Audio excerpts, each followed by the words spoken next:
بنیادی جو سیشن ہے وہ تو محترم فضیلت الشیخ ڈاکٹر فراز الحق المدنی حافظ اللہ سے مستفید ہوں گے انشاءاللہ، جو کہ ایک اہم موضوع اپنی معنویت کے لحاظ سے، اہمیت اور افادے کے لحاظ سے جس کا جاننا سمجھنا ہم سب کے لیے بہت ضروری ہے۔ تو میں بھی اسی استفادے کی غرض سے ہی حاضر ہوا ہوں انشاءاللہ۔ بطور تمہید کے چند ایک باتیں آپ کے ساتھ ہو جائیں گی۔ جو موضوع ڈسکس ہوا توحید اور کرسمس، اس کے بعد یہ خیال آیا کہ جو ایک بنیادی سیشن طہارت کے حوالے سے ہے، کیوں نہ اس کو ہم اس تناظر میں دیکھتے کہ اسلام تو جو طہارت کے تعلق سے احکام فضائل بیان کرتا ہے، دیگر مذاہب میں طہارت کا معاملہ کہاں کھڑا ہے؟ لیکن چونکہ ایسا خیال بعد میں آیا تو اس کو کسی بات کے موقع کے لیے چھوڑتے ہیں۔ توحید اور کرسمس کے حوالے سے ہمارا ارادہ ہوا تھا، اور میں اپنی بات کو یہاں سے شروع کرتا ہوں کہ آج کا جو سیشن طہارت کے تعلق سے ہے، طہارت کی دو اقسام۔ ایک طہارت جو بدنی طہارت ہے، جسمانی طہارت ہے، جس کی تفصیلات ہمیں بتائی گئی ہیں۔ دوسری طہارت اعتقادی طہارت، عقیدے کی طہارت،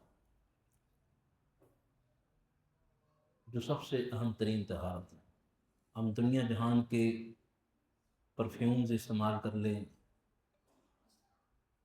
اور نظافت، طہارت، صفائی کے وہ تمام اسباب وسائل استعمال کر لیں، لیکن اگر اعتقادی طہارت حاصل نہیں ہے، عقیدے کی پاکیزگی حاصل نہیں ہے، میرا عقیدہ پاک نہ ہو، تو قرآن کریم تو باشکاف الفاظ میں کہتا ہے انما المشرکون نجس،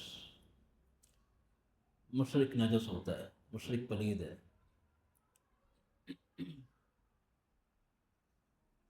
اور ایسا پلید ہے، ایسا پلید ہے، ایسا ناپاک ہے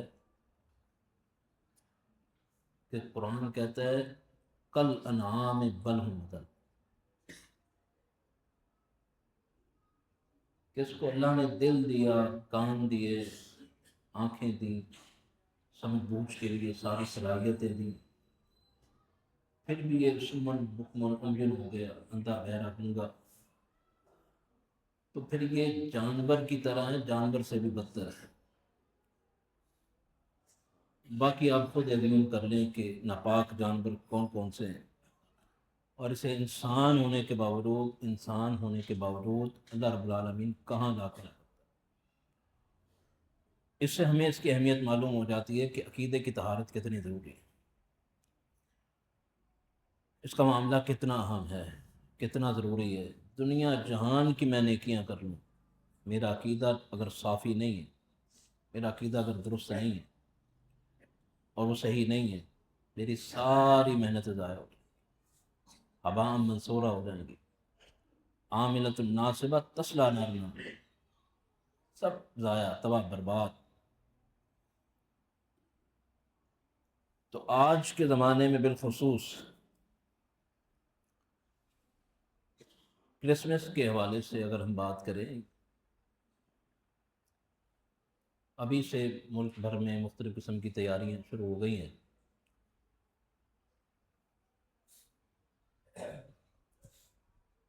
تو کچھ ہمارے مسلمان بھائی ہیں، انہیں یہ اشکال ہوتا ہے آخر اس میں حرج کیا ہے؟ ہم ان کی ایسی کسی محفل میں شریک ہو جائیں، انہیں تحفہ دے دیں، اور پھر ہم تھوڑا سا بات کو ملمہ کرنا تو ویسے ہی جانتے ہیں، خوبصورت بنا کر جب ہم کسی عالم سے فتویٰ چاہ رہے ہوں بنا کر پیش کرتے ہیں، ہمارا مقصد تو نیک ہے، تالیف قلبی ہے، ہم تو چاہتے ہیں وہ قریب آئے، تو اس کے لیے اس کے پاس جانا پڑے گا، اس کی مجلس میں جانا پڑے گا، اور وہ میری کرسمس منا رہا ہوگا. ہم میرا مقصد تو نہیں ہے، جڑیں گے، باتیں ہوں گی، پھر ہم دین کی دعوت دیں گے. تو ایک مزاج تو یہ ہے مسلمان. دوسری طرف کھڑے ہیں وہ لوگ، وہ ویسے ہی چاہتے ہیں. وہ کثرت سے یہ بات استعمال کرتے ہیں کہ مسلمانوں کو یہ غلط فہمی ہے کہ یہ جو انہوں نے اس کا مطلب یہ نکال لیا ہے کہ خدا نے بیٹا جنا یا خدا نے بیٹا پیدا کیا، یہ اس بات کی خوشی ہے. ہمارا کانسیپٹ یہ نہیں ہے، ہمارا تصور یہ نہیں ہے. لہذا یہ تو قرآن نے بھی جہانوں کے لیے خوشخبری کہا ہے.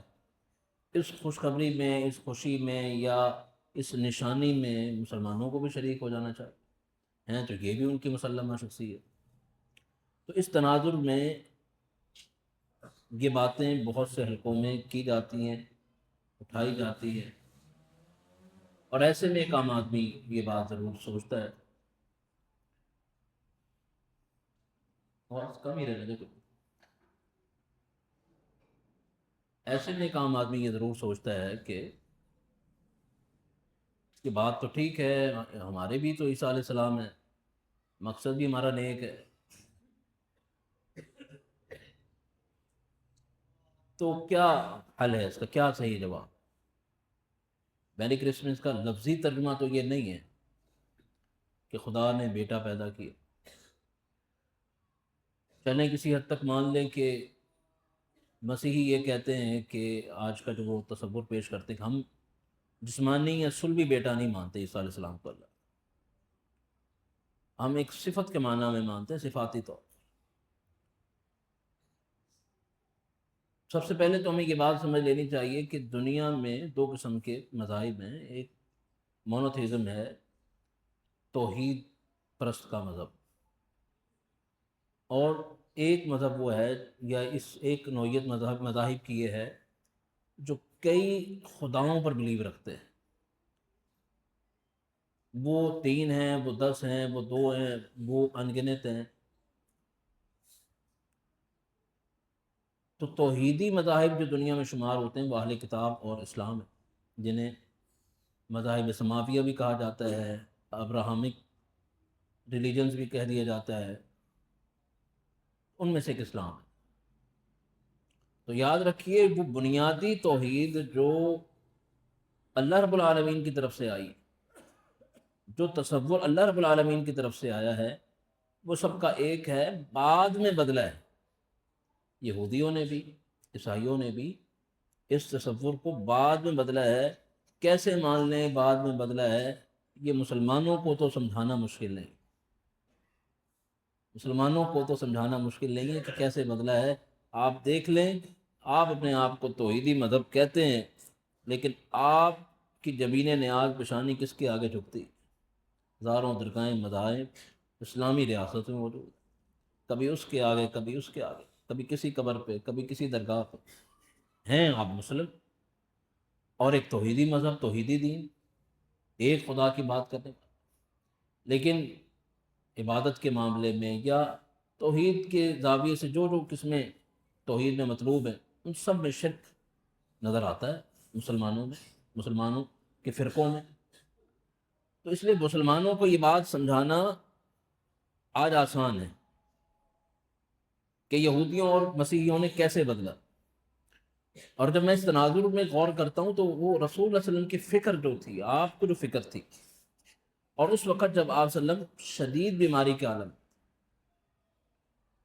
شدید بیماری کے عالم میں تھے اور مرض الموت میں تھے، اس وقت آپ کی فکر یہی تھی کہ لعن اللہ الیہود والنصارى اتخذوا قبور انبیائہم مساجدا.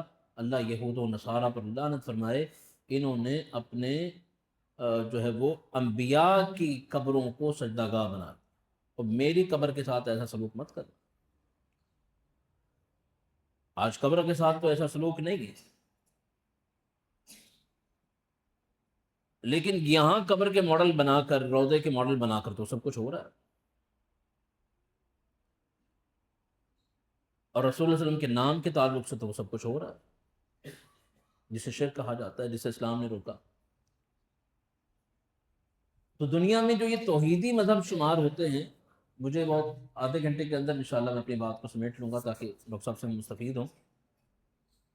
تو دنیا میں جو یہ توحیدی مذہب شمار ہوتے ہیں، ان سب نے توحید کو بدل دیا، توحید کے مفہوم کو بدل دیا.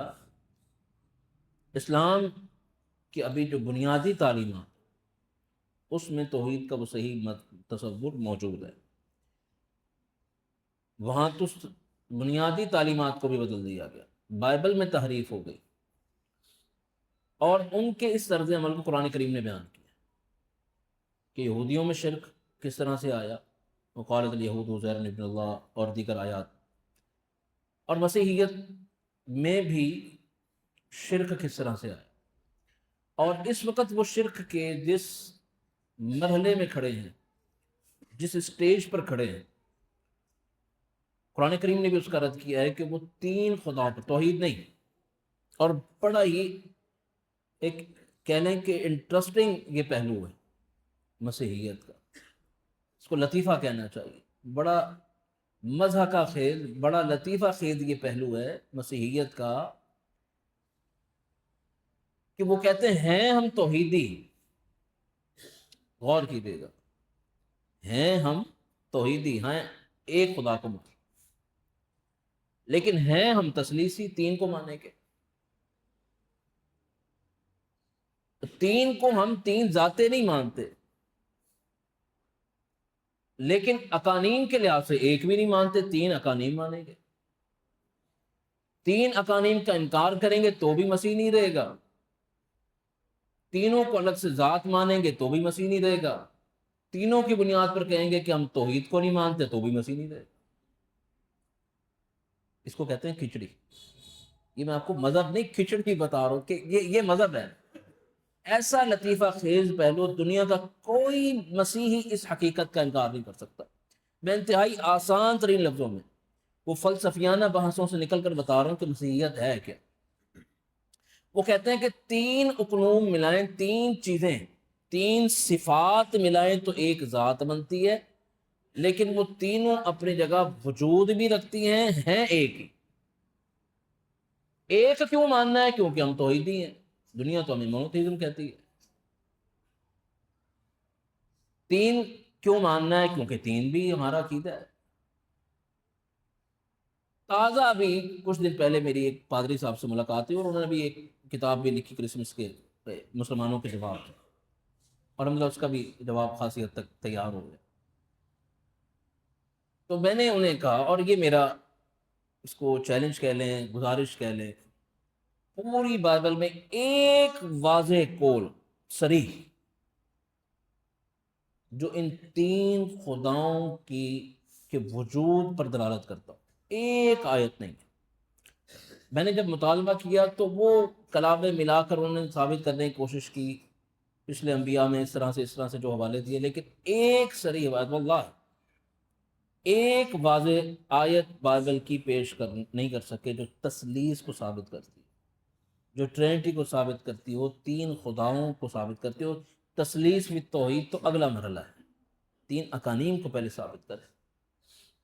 تین ایک بنیں گے، یہ کتنی غیر معقول بات ہے، اس پر بات میں کر لیں گے. ان تینوں کے وجود پر کہ خدا کا پھر بیٹا، اور بیٹا اور روح القدس مل کر بنیں گے ایک خدا. اس بیٹے کو ہم بیٹا بھی کہیں گے، یہ الگ سے ایک لطیفہ. اس بیٹے کو ہم بیٹا کہیں گے، مگر یہ بیٹا ہے نہیں، جسمانی بیٹا نہیں. ہم کہتے ہیں، کہنا پھر بھی ہم نے بیٹا. بیٹا کیوں کہنا ہے؟ اس لیے کہ جو تعلق اس کا ہے وہ کسی اور کا نہیں. بھائی اس کا تعلق نہیں ہے تو خود خدا ہے. آپ تو کہہ رہے ہیں الگ سے ذات نہیں. ہاں وہ بات بھی ٹھیک ہے، الگ سے ذات بھی نہیں، الگ سے ذات بھی نہیں ہے بھی یہ بیٹا، اور جسمانی بھی نہیں ہے، اور پیدا بھی یہ ہوا ہے. یہ عقل میں آنے والی بات ہے؟ عقل میں نہیں آتی. اسلام سے کس طرح ٹکراتی، میں اس پر بھی 2-4 منٹ میں بات کروں گا اور سمیٹوں گا. تو اس انتہائی چند لفظوں میں نے کوشش کی ہے اس کی غیر معقولیت آپ کے سامنے رکھوں. اور تثلیث کس طرح سے غیر معقول ہے کہ تثلیث و توحید کی ہم بات کریں. میں اس کی ایک مثال آپ کے سامنے رکھتا ہوں. یہ میرے سامنے ایک گلاس ہے, یہ 3 گلاس پڑے ہوئے. مجھے محترم شیخ طاہر صاحب کہیں کہ یہ 3 نہیں ہیں تو 3 لیکن ہیں ایک. بھئی ایک کیسے ہیں کہ تینوں شیشے کے ہیں, تینوں میں پانی ہے. جب تینوں شیشے کے ہیں, تینوں میں پانی ہے, لہذا یہ ایک ہے. اور 3 اس لیے ہیں کہ تینوں الگ الگ, لیکن الگ الگ نہیں بھی ہے کیونکہ تینوں شیشے کے. تو کیا کریں گے پھر ہم اس کو؟ حیدرآباد میں تو ایسی جگہ جو گدو بندر ہی مشہور ہے کہ وہاں پھر جاتے ہیں کہ بھائی یہ دیکھیں 3 ہے کہ ایک ہے, وہیں سے فیصلہ ہو سکتا ہے. اور دنیا میں کوئی ایسا کیلکولیٹر موجود نہیں ہے جو اس کو فیصلہ. اتنی غیر معقول, اور دنیا کا سب سے بڑا مذہب. اور اللہ, میں اکثر یہ بات کہتا ہوں, میں علی اعلان کہتا ہوں, دنیا میں سب سے زیادہ ملحد جو ہوئے وہ اسی مذہب سے. وجہ کیا؟ یہی غیر معقولیت, یہی غیر معقولیت. اتنا کمزور مذہب. پھر لڑتے ہیں ہم سے, جناب آپ کو مسئلہ کیا ہے کرسمس منانے سے؟ ہم آپ کے ہاں بھی مسلمہ یہی ہے. قرآن کہتا ہے لن یلد, آپ کہتے نہیں پیدا بھی ضرور کرنا ہے, پھر اس کو بیٹا بھی ضرور قرار دینا ہے, پھر اس کو اکلوتا بیٹا ماننا ہے, پھر اس کو ہم نے سجدہ بھی کرنا ہے. کیا اسلام اس کی اجازت دیتا ہے؟ اسلام تو قطعاً اس کی اجازت. تو اگر ایک شخص کسی شخص کو اس طرح کی مبارکباد دیتا ہے تو وہ گویا کہ اس شرک کو, اس کفر کو قبول کر رہا ہے, اس پر خوشی کا اظہار کر رہا ہے. ہمیں مسیح علیہ السلام سے, عیسیٰ علیہ السلام سے, نبی ہونے کی حیثیت سے ہمارے لیے ایک مسلمہ شخصیت, نبی ہونے کی حیثیت سے ہمارے لیے ایک مسلمہ شخصیت. وہ پیدا ہوئے ہماری مریم سے, ہمارے لیے ایک مسلمہ بات ہے. اللہ نے انہیں جو ہے وہ اعجازات دی ہے, ہمارے لیے ایک مسلمہ بات ہے. لیکن ان اعجازات کی بنیاد پر کوئی خدا کا بیٹا بناتے ہوئے ہم سے کہے کہ ہم اس لیے خوشی منا رہے ہیں اور آپ بھی اسی لیے خوشی منائیں, اور ہمیں یوں فورس کیا جائے اور طرح طرح کے کلابے منا کر اس پر قائل کیا جائے, یہ بات اسلام تو اس کی اجازت نہیں دیتا.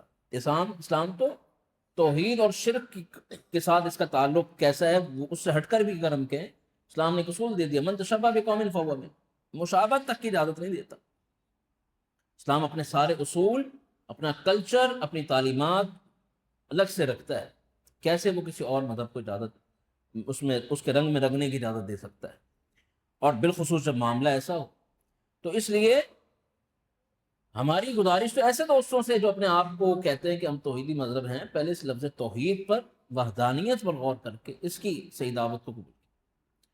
مسیح علیہ السلام سے ایک سری روایت پیش نہیں کی جا سکتی, ایک سری آیت بائبل میں پوری, کہ جہاں انہوں نے کہا ہو کہ میری عبادت کرو. ایک سری آیت پیش نہیں کر سکتی ڈائریکٹلی ان سے انہوں نے کہا ہو کہ مجھے سجدہ کرو. ایک سری آیت نہیں پیش کی جا سکتی پوری بائبل سے جہاں 3 خداؤں کا پوری وضاحت کے ساتھ ایک تصور موجود ہو. یہ اگلا اسٹیپ ہے کہ 3 کو پھر ایک بھی بنانا ہے. بہرحال توحید اور کرسمس, اگر کرسمس کی جگہ میں شرک رکھ دوں تو توحید اور شرک کا جو فرق ہے وہی توحید اور کرسمس کا فرق ہے. اور یہی میں اپنی بات کو سمیٹتے ہوئے آخری بات آپ کے سامنے یہ رکھوں گا کہ عیسیٰ علیہ السلام ہمارے نبی ہیں, نبی ہونے کی حیثیت سے ان کا انکار کفر ہے, لیکن خدا ہونے کی حیثیت سے ان کو ماننا تو دور کی بات, ایسی کسی مجلس, ایسی کسی جو ہے وہ نظریے اور ایسی کسی سوچ کی حوصلہ افزائی بھی ہمارے ایمان کے لیے خطرہ ہے, بھی ہمارے ایمان کے لیے خطرہ ہے. اللہ رب العالمین سمجھنے کی توفیق عطا فرمائے. اللہ اس طہارت, اعتقادی طہارت, عقیدے کی طہارت, عقیدے کی پاکیزگی. اب میں 1-2 باتیں مسلمانوں سے بھی کر لوں, ایک آدھی بات, 2 تو نہیں کرنے دیں گے سکتا صاحب. ایک بات میں جو ہے اپنے مسلمانوں سے بھی کر لوں, خدا را ہم بھی اپنے رویے پر غور کریں. مجھے شیخ بتا رہے تھے کہ بہت سارے ساتھی ہیں ماشاء اللہ مسلک اہل حدیث کو انہوں نے قبول کیا. توحید بالکل جس طرح سارے مذہبوں میں جس طرح توحید کا صحیح عقلی معقول تصور بالکل عقل کے قریب اور کیلکولیشن کے قریب جو اسلام پیش کرتا ہے وہ کہیں نظر نہیں آتا. اور بالکل اسی طرح مسلمانوں میں جو صحیح توحید کا واضح تصور مسلک اہل حدیث پیش کرتا ہے، کوئی پیش نہیں۔ کون سی توحید ہے کہ مانوں میں اللہ کو، سجدہ کسی اور کے ساتھ؟ میری تو غیرت قبول نہیں کرتی کہ میری پیشانی کو بنایا اس خالق نے ہو جو کسی اور کے سامنے جائے، میرے ہاتھ کسی اور کے سامنے پھیل جائے، بنانے والا وہ رب ہو اور عبادت میں کسی اور کی کروں، جھولیاں کسی اور کے سامنے پھراؤں، فریادیں کسی اور سے کروں، التجائیں اور منتیں مرادیں کسی اور سے مانگوں، ہرگز نہیں۔ تو اگر آپ مسلمان ہیں تو صحیح اسلام کے جو ہے مفہوم کو، تصور کو سمجھیے، اور اس کی گنتی توحید سے شروع ہوتی ہے، اس کی گنتی توحید سے شروع ہوتی ہے۔ جس طرح وہاں غلطیاں اور خرافات موجود ہیں، ہمارے بھی نام نہاد مسلمانوں میں اس طرح کی خرافات موجود ہیں، جس میں فرق کرنا ضروری ہے، اور ہم جانیں کہ کیا توحید ہے اور کون سی چیز ہے جو ہمیں توحید سے دور لے جاتی ہے۔ الوہیت کے باب میں توحید کیا ہے، ربوبیت کے باب میں توحید کیا ہے، اسماء و صفات کے باب میں توحید کیا ہے، انبیاء کا کون سا درجہ ہے جو انبیاء کی حد تک ہے، پھر وہاں سے توحید کا درجہ شروع ہوتا ہے، اولیاء کا کون سا درجہ ہے جو اولیاء کی حد تک ہے، پھر اس سے اوپر انبیاء کا درجہ ہے۔ یہ میری ذمہ داری ہے کہ میں اس کا فہم حاصل کروں، علماء اور مشائخ سے جڑوں، اور صحیح پکا ٹھکا مسلمان ہوں، اور قیامت کے دن پھر ہمارا شمار ان لوگوں میں ہو کہ ہم رسول اللہ صلی اللہ علیہ وسلم کے ہاتھوں جام کوثر پی لیں۔ اللہ رب العالمین سمجھنے کی توفیق عطا فرمائے۔ وما توفیقی الا باللہ، علیہ توکلت و الیہ انیب۔